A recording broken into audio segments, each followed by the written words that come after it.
Hey, so today is pretty interesting. I have Pajero with me that we are doing a stage 1, and I thought it would make a good video if I were to explain what exactly is stage 1. But for context now, it's what we are working on is a Pajero V46. They call it the import models, but there were a few locally sold cars as well. This vehicle belongs to Rizal, and he got it because he sort of had a childhood memories with them when they were used in Felda. He was a Felda boy. He knows that there were memories that he was using it there, and he thought of getting a four-wheel drive for the family where he can do some light camping, and it's more of a touring vehicle, something that he can also daily drive when he wants to. So nothing too crazy. Now, what does stage 1? You see all this stripped down, as in all the axles are out, the rear axles on the floor, front diff is there. Keep in mind, like the front diff has already been cleaned up, as in it was all caked up, so it was full of oil. I do have some before pictures. The rear diff is not touched yet. Nothing has been dry ice blasted at all. And before I get into that, I want to just show you guys a couple of findings and how does the process actually start. So when Rizal contacted me, he comes over. The car is a road-worthy car, I should say. So it could be driven from, I believe he got it from Kelantan. He took a very, very, very, very slow drive because the steering was an issue. And that's something that I felt immediately as soon as I test drove the car with him. So steering and brakes. What else do I look for when I test drive a car, especially if it's going to be an automatic? What I tend to look for is how does the gear shift, how does the power feel. It being a 4M40, people try to stay away from it mainly because of fuel pump issues and stuff like that. But when it works, it's actually a lovely powertrain setup. So what I was feeling for was gear shifts and whatnot, and it actually shifted very well. It didn't have major clunks or major noises that I could hear, but still, looking under, I knew that most of the stuff had not been replaced before, or whatever were replaced were sort of like patches, so they were done in little bit of pieces. Whatever goes out wrong or has a problem, and that's what was replaced by the previous owner. Keep in mind, Rizal did nothing. He just bought the car, drove it straight down, and then after I drove it to me. So now let me show you guys a couple of things when I was looking. When we're looking at the bottom, if you see this, if you look at this transmission cover, the transmission oil pan, it's clean. It's super clean. It's in fact too clean. And we have not done anything to it. This is how the car is bottom, that we have not done anything to it yet. You can already see oil over here. The engine oil pan is fully caked up, like there's just oil, and it has been leaking for a couple of years at least. There's oil everywhere, but here it's totally clean. So somebody has been in it. Is that a problem? Not really, but because it does shift well. But we do have torque converter oil seal leak, because this is not engine oil, this is ATF, and I did clean this part just to see whether it does come out, and it does. It is an active leak right now. Yeah, so that's something that, if anybody knows to change that seal, the gearbox has to be split from the engine, and you have to drop the gearbox. Now, is that something we do now, or is that something we do later? I would have to talk to Rizal, tell him the points that I found, because another thing is, we normally don't, in our stage 1, we don't do powertrain, meaning we don't do the transfer case, we don't do the gearbox nor the engine. It's everything below that. So it's the axles, wheel bearing, the whatever bushings, ball joints, and even like something like this, idler. So I'm going to do the pinky test, and you can see the idler arm just moves. So the idler arm is definitely short. It wobbles and everything in between. Steering box active leak as well. We did loosen it because we needed to get the arms out. So yeah, and one more thing is the power steering pump is leaking as well. I'm not sure if you guys can see, but there is oil and oil and oil. But this has been long. This is a lot of oil everywhere. And if you notice here, let me see if I can get it. Okay, if you see, the alternator looks new-ish. Not as dirty as the other components. It is OEM alternator.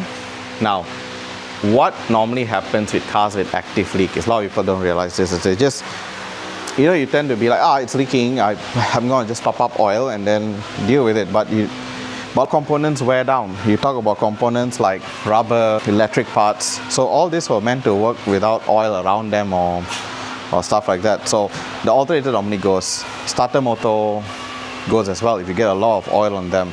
And if you don't fix the problem, the leak, the active leak, all you're going to get is having a lot of issues. And this is something that we want to see, like, okay, what can we do now to stop it, if anything, or do we have to go and do something major? So we're halfway in the build process, stage 1, where boys are cleaning up all the stuff. I would have to make the decision when I do speak to the owner, like, because right now the bottom end stuff, they're coming along very nicely. So we have not gotten to a stage where we are dry ice blasting yet, but everything's being cleaned. And that's another thing, people assume that we don't clean before we dry ice blast, but that's not true. We do clean, we do power wash, like the bottom we power wash before we dry ice blast. It's just that there's so many machines available now for dry ice blasting, like different price range. So there's a lot of people who can get into it. There's a lot of DIY type of machines, but which like somewhere between the 10 to 15,000 Malaysian ringgit. But ours is by Coljet, so that's 15,000 US. So that really can strip, and we need it to, get rid of all the bottom end gunk that is on the frame. So we can't be tickling the body. We really need to go in, So ours is it works at 10 bar. It's highest rated at 12 bar. So compressor is important. We've got the compressor to match. So whenever we run that, we have to make sure that, okay, we do it only on the places that we really need to. And obviously the first stage as well do include the transfer case and gearbox and bottom end being blasted as well. But you do see here there is an active leak. Bushes are starting to wear out, because everything is leaking. But the transmission wise, does it need a rebuild? I don't think so. I don't feel like it does. It's A340, so it's a Toyota Aisin gearbox, which shared with Toyota as well. And it's a pretty hardy gearbox. It's used in a lot of cars. It's used in the LC2, it's used in the Hilux. A lot of vehicles share it. And with that being said, means I can get a lot of upgrade parts for it if I wanted to. Like if Rizal chooses that route, we can build it with upgraded parts. We can put a better torque converter in it. There are things that we can do. We can do the solenoids. So yeah, a lot of stuff that we can do with it. But the engine, runs, to me, it starts up every time without a hiccup. So compression wise, I would have the compression test, but just by hearing it out, I feel that is good. But it's just the leaks, there's just so much of it, and it's from everywhere, like literally everywhere. The exhaust was still stock standard. So this is this is the exhaust. So exhaust is stock standard. They did a typical well repairs on stuff that leaks. And yeah, so where does this put us? Like if you look at every other component in it, so we took the tank down as well. The tank was in here, and the tank is something that we cleaned up as well. Why we like taking down the tank, it also gives us an idea of how the previous owner sort of maintained it. Was it really filled up with water or gunk or sort like that? This was actually pretty alright.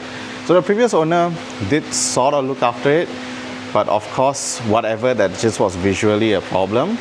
But right now, here, as we build back this car, there's a lot of things where it's in between. Do we do a full engine and gearbox rebuild while we're doing all this, or Rizal wants to wait for a while and do it later? I would just have to talk to the owner and see where we go with this.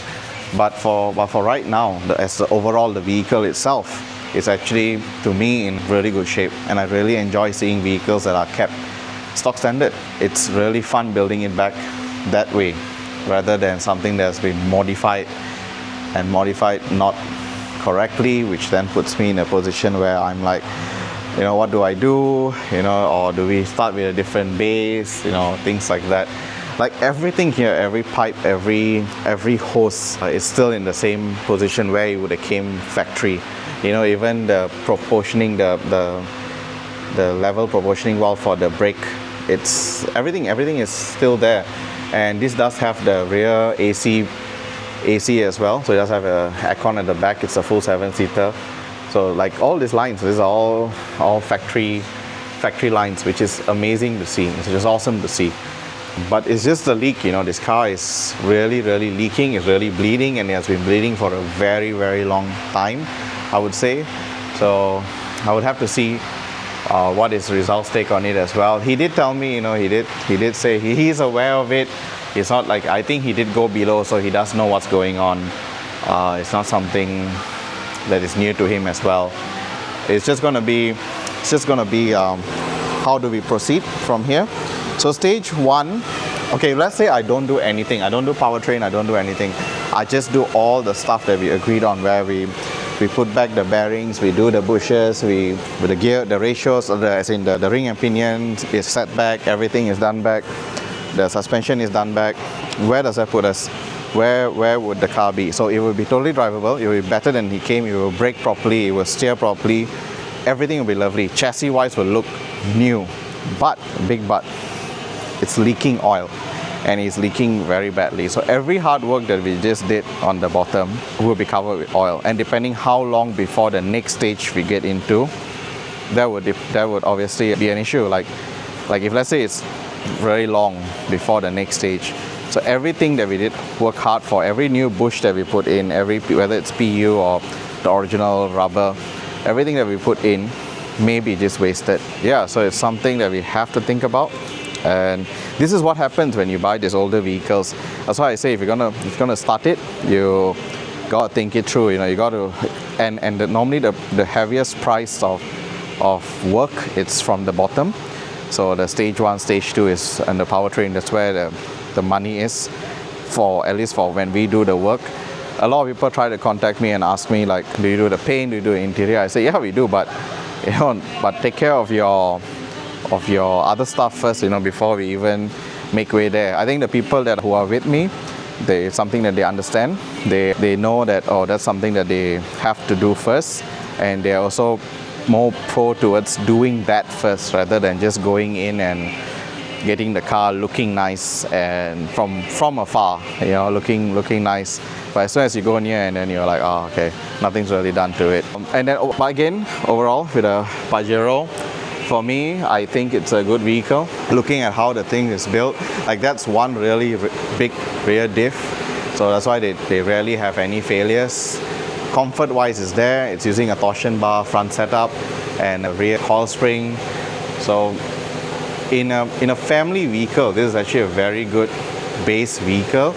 It's just that now we have to make a decision. Where do we go from with all these things are leaking. Look, I can easily change the rear seal that is leaking. I can easily change the front drive shaft seal is leaking, because I am going to change the pinion seal, and all that's going to be done. Like this is easy, I can still do that, but the leaks are from a lot of other places.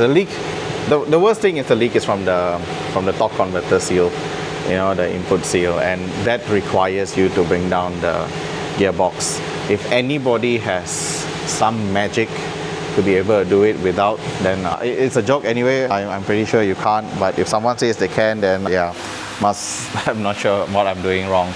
But yeah, so that's just what we cover in stage 1. It's time consuming because there's a lot of cleaning. Things are stuck, things are gunged up, everything is like a challenge to open. But but for me, I'm very grateful that a lot of these things were untouched. They're all factory, and that will make a lot of difference to when we are ordering parts. So I could know that, okay, this still fits well. I don't have to modify to fit back what it's supposed to be. So all in all, I think it's a really good vehicle that Rizal got. Yeah, so that's all for today. Once I get most of the bits, we get most of the bits put together, I would take a couple of other videos. Yeah, and then we can talk more about the things we find, and obviously I'll talk to the owner as well, see what he wants to do with all the leaks that we have, or whether rebuild or stuff like that. But yeah, we'll know soon enough. Thank you guys so much for watching. I try to keep these videos as short as possible, because if I keep talking, there's a lot to talk about. I can talk about just the A340 gearbox alone, at least a good half an hour. But yeah, I'm not going to do that. So yeah, thank you all so much for watching. Catch you guys on the next one. Thank you.